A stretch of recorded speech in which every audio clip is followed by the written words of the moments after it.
बहुत समय पहले चंपकवन जंगल में भूरी चिड़िया अपनी माँ टुनटुनी चिड़िया और अपने पिता बंटी कबूतर के साथ रहती थी। भूरी चिड़िया के माता पिता उससे बहुत प्यार करते थे। एक दिन टुनटुनी चिड़िया बीमार पड़ जाती है और उसे अपनी बेटी की चिंता सताने लगती है। ऐसे में एक दिन टुनटुनी चिड़िया बैठी धूप सेक रही थी। तभी वो देखती है कि पड़ोस में रहने वाली चिंकी चिड़िया की सौतेली माँ उसे धक्के देकर घोंसले से बाहर निकाल देती है। ये सब देखकर टुनटुनी चिड़िया बहुत डर जाती है और वो सोचने लगती है, अगर मैं मर गई तो मेरी बेटी का क्या होगा? अगर बंटी कबूतर ने दूसरी शादी कर ली तो सौतेली माँ मेरी बेटी को इसी तरह घर से बाहर निकाल देगी। जब शाम को बंटी कबूतर घर लौटता है तो टुनटुनी उससे कहती है, सुनो जी, अगर मैं मर गई तो तुम दूसरी शादी मत करना, वरना सौतेली माँ मेरी बेटी पर बहुत अत्याचार करेगी। ये सुनकर बंटी कबूतर उसे समझाते हुए कहता है, टुनटुनी चिड़िया, मरे तुम्हारे दुश्मन, तुम ये कैसी बातें कर रही हो? तुम्हें कुछ नहीं होगा, तुम जल्दी ही ठीक हो जाओगी।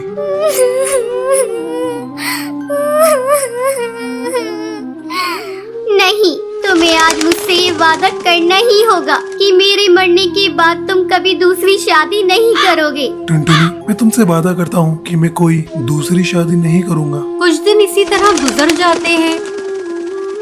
टुनटुनी की हालत दिन पर दिन बिगड़ती जा रही थी और एक दिन वो मर जाती है। भूरी चिड़िया अपनी माँ से लिपट कर रोने लगती है।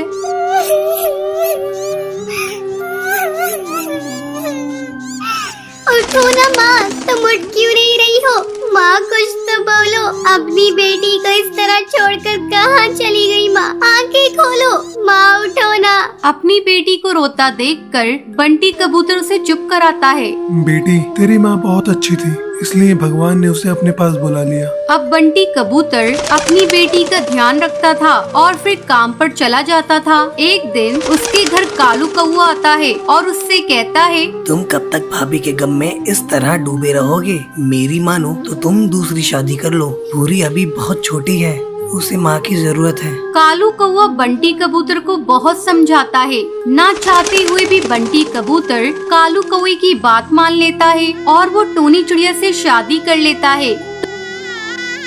टोनी चिड़िया शक्ल से बहुत ही भोली थी, वास्तव में वो बहुत ही निर्दयी थी। टोनी चिड़िया बंटी कबूतर के सामने भूरी चिड़िया से बहुत प्यार करती, लेकिन उसके काम पर जाते ही वो भूरी चिड़िया पर अत्याचार करना शुरू कर देती थी। एक दिन वो भूरी चिड़िया से कहती है, अरे ओ महारानी, चल उठाइए झाड़ू और कमरे में झाड़ू लगा, फिर आकर मेरे पैर दबा। और खबरदार, अगर तूने अपने बाप से कुछ कहा तो मैं तेरी बोटी बोटी काट कर चील को खिला दूंगी। तेरे बाप को पता भी नहीं चलेगा। अपनी सौतेली माँ की बात सुनकर भूरी चिड़िया बहुत डर जाती है। वो अपने पिता से कुछ नहीं कहती। एक दिन भूरी चिड़िया की तबीयत कुछ खराब थी। जब टोनी चिड़िया उससे काम करने को कहती है तब भूरी चिड़िया मना कर देती है। माँ, आज मेरी बहुत तबीयत खराब है, इसलिए मैं घर का काम नहीं कर पाऊंगी। मुझे बहुत कमजोरी महसूस हो रही है, आज आप घर का काम कर लीजिए। भूरी चिड़िया की बातें सुनकर टोनी चिड़िया गुस्सा हो जाती है और गुस्से में उसे पीटने लगती है और उसे घोंसले से बाहर धक्का देकर निकाल देती है। उसी समय बंटी कबूतर किसी काम से वापस अपने घर आ रहा था। जब वो टोनी चिड़िया की हरकत देखता है तो गुस्से से आग बबूला हो जाता है और वो टोनी चिड़िया से कहता है, टोनी चिड़िया, मैंने अपनी बेटी के लिए तुमसे शादी की थी। तुम तो मेरी बेटी के साथ बहुत बुरा बर्ताव करती हो। तुम अभी और इसी वक्त मेरे घोंसले से बाहर निकल जाओ। ये सुनकर टोनी चिड़िया बंटी कबूतर से माफी मांगने लगती है। बंटी, मुझे माफ कर दो, ये भूरी बहुत ही ज्यादा बदतमीज है। तुम तो जानते हो ना, मैं तुमसे और भूरी से कितना प्यार करती हूँ। तुम ही मुझे बताओ, मैं अपनी बेटी को नुकसान पहुँचा सकती हूँ क्या? वो टोनी चिड़िया को माफ नहीं करता और उसे घोंसले से भगा देता है। फिर बंटी कबूतर अपनी बेटी भूरी चिड़िया के साथ खुशी खुशी रहने लगता है। एक जंगल में टुनटुनी नाम की गरीब चिड़िया रहती थी। वो मिट्टी के खिलौने बनाकर जंगल में पक्षियों को बेचा करती थी, लेकिन उसके खिलौने ज्यादा अच्छे नहीं होते थे। एक दिन वो टोकरी में खिलौने बनाकर जंगल में बेचने के लिए जाती है। खिलौने ले लो, खिलौने मिट्टी के खिलौने ले लो, हाथी घोड़ा चिड़ी और बंदर ले लो, खिलौने सुंदर सुंदर ले लो। तभी बबली कबूतरी अपनी बेटी के साथ वहाँ पर आती है। माँ, मुझे मिट्टी का खिलौना दिलवा दो ना, कितनी अच्छी है। नहीं बेटा, कितने बेकार खिलौने हैं, मैं तुझे आगे से अच्छा वाला खिलौना दिलवा दूंगी। बबली बहन, ले लो ना खिलौना, मैं सस्ते दाम में दूंगी। लेकिन बबली कबूतरी मुंह बनाकर वहाँ से चली जाती है। अब सुबह से रात हो जाती है, टुनटुनी का एक भी खिलौना नहीं बिकता है। सुबह से शाम हो गई है, एक भी खिलौना नहीं बिका और मैं घर वापस भी नहीं जा सकती। 3 दिनों से खाना नहीं खाया है मैंने, आज तो भूखा सोना पड़ेगा। तभी उसके पास में एक कालू कौवे की दुकान थी। वो टुनटुनी से कहता है, क्या हुआ टुनटुनी बहन, आज फिर तुम्हारे खिलौने नहीं बिके? मेरा तुम्हारी मदद करने का बहुत मन करता है, पर मैं मजबूर हूँ। मेरे बीवी बच्चे हैं, इन पैसों में उनका ही पूरा नहीं हो पाता है। कोई नहीं कालू भैया, आपने मेरे बारे में सोचा, यही काफी है मेरे लिए। ये कहकर टुनटुनी अपने घर जाने लगती है। तभी उसे जंगल में पीछे से अजीब सी आवाजें सुनाई देती हैं। ये सुनकर टुनटुनी डर जाती है। टुनटुनी बेटा, इधर आओ। टुनटुनी, इधर आओ मेरे पास। जैसे ही टुनटुनी चिड़िया पीछे मुड़ती है, वो वहाँ पर एक बूढ़ी सी टूनी चिड़िया को बैठा हुआ देखती है। आप कौन है? यहाँ पर क्या कर रही है? बेटा, मेरा नाम टूनी है, मैं पास वाले जंगल में रहती थी, वहाँ मेरा घर जल गया, अब मैं अकेली हूँ, क्या मैं तुम्हारे साथ रह सकती हूँ? माँ जी, मैं आपको अपने साथ तो ले जाऊंगी, लेकिन मेरे पास कुछ खाने के लाले हैं, मैं आपको क्या खिलाऊंगी, लेकिन फिर भी आप मेरे साथ चल सकती हैं। यहाँ अकेला जंगल में रुकना ठीक नहीं होगा। टुनटुनी टूनी को अपने साथ अपने घर ले जाती है। बेटा, मुझे बहुत तेज भूख लग रही है, जरा कुछ खाने के लिए बना देती हूँ, देखती हूँ किचन में कुछ मिल जाए। पर मेरे किचन में कुछ भी नहीं है, मैं खुद 2 दिन से भूखी हूँ माँ जी। फिर भी टूनी चिड़िया की आत्मा किचन में जाती है और अपने असली रूप में आ जाती है और जादू से सारे डिब्बे खाने से भर देती है। बेटा देखो, तुम्हारे किचन में तो बहुत सारा सामान रखा है। टुनटुनी ये देखकर हैरान हो जाती है, लेकिन वो भूख की वजह से ज्यादा ध्यान नहीं देती और खाना खाकर सो जाती है। तभी रात में टूनी चिड़िया की आत्मा घर से बाहर निकलती है और अपने जादू से आंगन में पड़ी मिट्टी से टुनटुनी के लिए सारे खिलौने बना देती है। वो एक अच्छी चिड़िया की आत्मा थी। अगली सुबह, माँ जी ये देखिए कितने सुंदर खिलौने हैं, ये आपने बनाए हैं? हाँ बेटा, मेरे पति को भी मिट्टी के खिलौने बनाने का शौक था, उन्होंने ही मुझे ये बनाना सिखाया है। अब टुनटुनी चिड़िया वो खिलौने लेकर बेचने के लिए बाजार जाती है। थोड़ी ही देर में वो सारे खिलौने बिक जाते हैं। ये देखकर कालू कौवा उससे जलने लगता है। ऐसा क्या हो गया एक दिन में, इस टुनटुनी के खिलौने इतने सुंदर कैसे बन गए? मुझे पता लगाना होगा। अब वो रात में टुनटुनी के घर जाता है। तभी वो देखता है टूनी चिड़िया की आत्मा अपने जादू से मिट्टी के खिलौने बना रही है। ये देखकर वो डर जाता है। भागो रे भागो भैया भागो, चिड़िया की आत्मा। अगले दिन वो जंगल के पक्षी और जादूगरनी के साथ टुनटुनी के घर आता है। अरे टुनटुनी, बाहर निकलो, घर से बाहर आओ। क्या हुआ है भैया, आप इतना चिल्ला क्यों रही हैं? टुनटुनी, कल रात कालू कौवे ने तुम्हारे यहाँ एक चिड़िया की आत्मा को देखा है। कहाँ है? उसे घर से बाहर निकालो, कहाँ छुपा रहा है? कालू कौवा, वो औरत बहुत अच्छी है, वो कोई चिड़िया की आत्मा नहीं है। माँ जी बाहर आइए, देखिए ये सब आपको क्या बोल रही है। टूनी चिड़िया बाहर आती है। जादूगरनी उससे पूछती है, कौन हो तुम, यहाँ पर क्या कर रही हो? बता, तू चिड़िया की आत्मा है ना? मैं जानती हूँ। कौन? भूत नहीं, मैं तो पास वाले जंगल में रहती हूँ। अच्छा, अभी दूध का दूध पानी का पानी हो जाएगा। जादूगरनी टूनी चिड़िया की आत्मा पर गंगा जल डालने लगती है। टूनी चिड़िया की आत्मा अपने असली रूप में आ जाती है। क्या कर रही हो? मुझे दर्द हो रहा है, जाने दो, मैं किसी को नुकसान पहुंचाने नहीं आई हूँ। मैंने तुम्हारा क्या बिगाड़ा है? मैं सच सच बताती हूँ।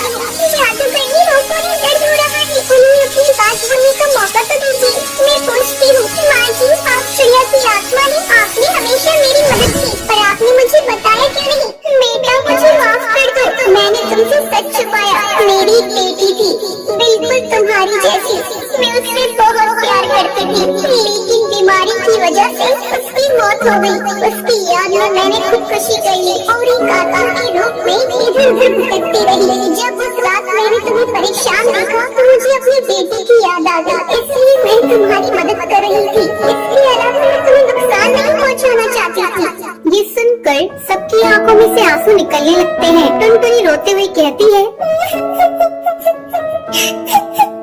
माँ आप परेशान मत होइए, मैं भी आपकी बेटी जैसी हूँ। हाँ बेटा, मुझे तुम्हारे रूप में अपनी बेटी मिल गई। मुझे अब और क्या चाहिए, मैं चलती हूँ, बस तुम ध्यान रखना। जब भी तुम्हें मेरी जरूरत होगी मैं तुम्हारे पास मिलूंगी। ये कहकर टूनी चिड़िया की आत्मा वहाँ से चली जाती है। एक दिन बंटी खुशी खुशी ऑफिस से घर आता है और अपनी पत्नी टुनटुनी को बुलाता है। टुनटुनी कहाँ हो तुम? जल्दी इधर आओ। क्या हुआ बेटा, आज तो बड़ा खुश लग रहा है। हाँ माँ, आज मैं बहुत खुश हूँ क्योंकि मेरा आज प्रमोशन हुआ है। माँ ये देखो मैं तुम्हारे लिए शॉल लेकर आया हूँ। तभी वहाँ टुनटुनी आ जाती है। क्या बात है जी, आपने मुझे क्यों बुलाया? हाँ टुनटुनी, ये लो मैं तुम्हारे लिए सोने का हार लेकर आया हूँ। ये हाथ बहुत ही अच्छा लग रहा है। हाँ हाँ बेटा, इस तरक्की में इसी का तो हाथ है, मेरा तो जैसे कुछ है ही नहीं। ये लो पकड़ो अपनी घटिया शॉल, मुझे नहीं लेना। बबली गुस्से में शॉल पैक कर वहाँ से चली जाती है। अगली सुबह जब टुनटुनी सबके लिए चाय बना रही होती है तो वहाँ बबली आ जाती है। बहू तू तो बड़ी शातिर निकली, तूने मेरे बेटे को अपने कब्जे में कर लिया। अब वो तेरी हर बात मानता है, मैं तो जैसे कुछ हो ही नहीं। माँ जी आप ये क्या कह रही है, मैंने क्या किया है? तूने मेरे बेटे को काबू में कर लिया है और कह रही है कि मैंने क्या किया। मेरा बेटा कल तेरे लिए इतना महंगा हार लेकर आया और मेरे लिए बस 500 रुपए की शॉल। माँ जी वो हार आप ले लीजिए, मैं क्या करूँ, मैं तो इतने महंगे हार पहनती भी नहीं हूँ। अच्छा तो अब तू मुझे भीख में देगी, मैं तेरे पैर तोड़ दूंगी। तू अपनी औकात में रहा कर, अब खड़ी खड़ी मेरा मुँह देखेगी। चल अब जा जाके चाय बना। टुनटुनी बबली को चाय देती है। बबली जानबूझकर गर्मा गर्म चाय टुनटुनी पे गिरा देती है। माँ जी आपने ये क्या किया? तेरे साथ जो मैंने किया बहुत सही किया। इसी तरह कुछ दिन गुजर जाते हैं। एक दिन बबली जंगल से घर आती है। टुनटुनी, अरे ओ टुनटुनी, कहाँ मर गई? जल्दी से मेरे लिए एक गिलास पानी ला। अभी लाती हूँ माँ जी। टुनटुनी पानी लाकर अपनी सास को लाकर देती है। तभी अनाज घर में से जलने की बू आती है। टुनटुनी भागकर अनाज घर में जाती है। हे भगवान ये क्या हो गया? माँ जी तो आज मुझे मार ही डालेंगी। तभी बबली कबूतरी आकर टुनटुनी पर चिल्लाने लगती है। अरे ये क्या किया तूने? पूरे साल का राशन का तूने सत्यानाश कर दिया। कल मुझे इतना अनाज और चावल जला दिया, पूरे साल भर का तो था। भरी बारिश में चुन चुन कर इकट्ठा किया था ताकि इस बार की बारिश आराम से कट सके। इसकी भरपाई कौन करेगा? तेरा वो कंगाल बाप। मेरे पापा को बीच में मत लाइए। तेरे बाप को कंगाल न कहूँ तो क्या कहूँ? उसने 2 जोड़ी कपड़ों में तुझे मेरे मत्थे मर दिया। मैंने तो सोचा था अपनी बेटी की शादी किसी अमीर चिड़िया से करूँगी। है जा, मैं तुझे अभी बताती हूँ। इतना कहकर बबली जलती हुई लकड़ी से टुनटुनी के पर जला देती है। आपने क्या कर दिया? रात को जब बंटी घर आता है तो वो टुनटुनी के जले हुए पर देखकर वो उससे पूछता है। टुनटुनी ये क्या हुआ तुम्हारे पर को? ये तुम्हारा पर कैसे जल गया? वो कुछ नहीं जी, किचन में काम करते समय जल गया था। टुनटुनी तुम झूठ मत बोलो, मैं सब जानता हूँ। ये सब माँ का किया जा रहा है। मैं अभी माँ से जाकर पूछता हूँ। बंटी गुस्से में बबली के घोंसले में जाता है। माँ तुमने बहुत अत्याचार कर लिया टुनटुनी पर। अब मैं और नहीं रह सकता यहाँ पर। मैं टुनटुनी को लेकर यहाँ से चला जाता हूँ। नहीं बेटा, इस बुढ़ापे में तू मुझे छोड़कर मत जा। आगे से तुझे मेरी कोई शिकायत नहीं मिलेगी। नहीं माँ, अब मैं तुम्हारी एक नहीं सुनूंगा। मैं जा रहा हूँ। बंटी टुनटुनी को लेकर घर छोड़कर चला जाता है और दूसरी नदी किनारे बने पेड़ पर अपना आशियाना बनाता है। ऐसे ही कुछ साल गुजर जाते हैं। एक दिन जंगल में भारी तूफान और बारिश आई हुई थी। माँ इस भयंकर तूफान में कैसे अपने आप को बचा रही होंगी? मुझे जाकर उन्हें देखना चाहिए। बंटी और टुनटुनी भारी तूफान का सामना करते हुए अपने पुराने घर पहुँचते हैं। वहाँ बबली कबूतरी बारिश में भीग रही थी और आखिरी सांसें गिन रही थी। माँ तुम्हें क्या हुआ? माँ बेटा मुझे माफ कर दे। बहू तू भी मुझे माफ